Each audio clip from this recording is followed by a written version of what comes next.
सोचिए, राजस्थान में एक ऐसे लोक देवता हैं जिनकी मूर्ति नहीं बल्कि उनकी बैलगाड़ी पूजी जाती है ना ये एकदम अनोखी बात। तो चलिए आज इसी दिलचस्प कहानी को समझते हैं, हरभू जी की कहानी। जी हाँ, ये अनोखी परंपरा जुड़ी है लोक देवता हरभू जी से। और आखिर क्यों उनकी गाड़ी की पूजा होती है, इस सवाल का जवाब तो उनकी अपनी कहानी में ही छिपा हुआ है। तो फिर देर किस बात की, चलिए जानते हैं। तो इस कहानी को ठीक से समझने के लिए सबसे पहले ये जानना बहुत ज़रूरी है कि आखिर हरभू जी थे कौन और उनका ताल्लुक कहाँ से था। तो देखिए, हरभू जी का जन्म हुआ था नागौर के भूंडोल गांव में, एक सांखला राजपूत परिवार में। उनके गुरु थे बालीनाथ जी। और एक बहुत ही दिलचस्प बात यह है कि वो राजस्थान के एक और बहुत बड़े लोक देवता रामदेव जी के मौसेरे भाई थे। मतलब उनका ताल्लुक उस समय के बहुत ही अहम लोगों से था। लेकिन हरभू जी की पहचान सिर्फ उनके परिवार या रिश्तों तक ही सीमित नहीं थी।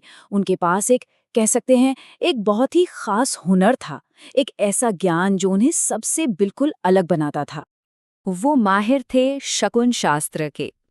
अब ये शकुन शास्त्र क्या है? ये एक प्राचीन विज्ञान है जिसमें संकेतों को, मतलब ओमेन्स को पढ़कर भविष्य में होने वाली घटनाओं का अंदाजा लगाया जाता है। और जैसा हम आगे देखेंगे, उनका यही ज्ञान इतिहास का रुख बदलने वाला था। और यहीं से कहानी एक बहुत ही दिलचस्प मोड़ लेती है, जब हरभू जी का ये अनोखा ज्ञान उस वक्त के एक बहुत बड़े राजा राव जोधा के काम आता है। हुआ यूं कि उस समय महान राजपूत शासक राव जोधा एक बहुत बड़ी मुश्किल से जूझ रहे थे। उनके सामने चुनौती थी मंडौर के किले को आज़ाद कराने की, जो उस वक्त लगभग नामुमकिन सा लग रहा था। ऐसे मुश्किल समय में हरभू जी ने राव जोधा की मदद की।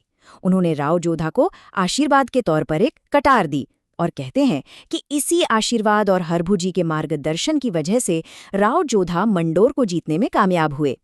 अब जब इतनी बड़ी जीत मिली तो राव जोधा ने भी अपनी कृतज्ञता दिखाई और इनाम के तौर पर हरभू जी को बेंगटी गांव तोहफे में दे दिया।